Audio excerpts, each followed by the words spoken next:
エアコンは気候の敵だ。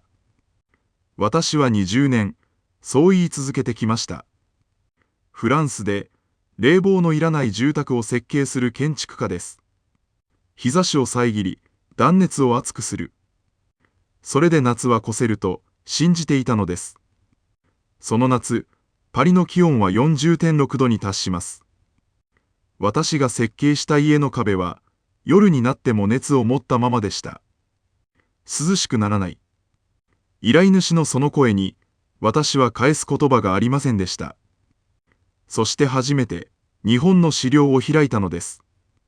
探していたのは、性能表でした。出てきたのは、全く別の紙です。日本の大学と自治体がまとめた研究でした。10年かけて、熱中症で亡くなったおよそ1447件を1件ずつ調べていたのです。どこで倒れていたのか。その部屋にエアコンはあったのか。そして電源は入っていたのかどうか。内訳を読んで、私は手が止まりました。屋内で亡くなったのは、およそ1295件。その 44.9% でエアコンは切れていたのです。29.4% の部屋にはそもそもありませんでした。そして60代以上の一人暮らしが 60.1% を占めていました。機械がないからなくなるのだと私は思い込んでいました。この国が数えていたのは機械があってもなくなるという事実でした。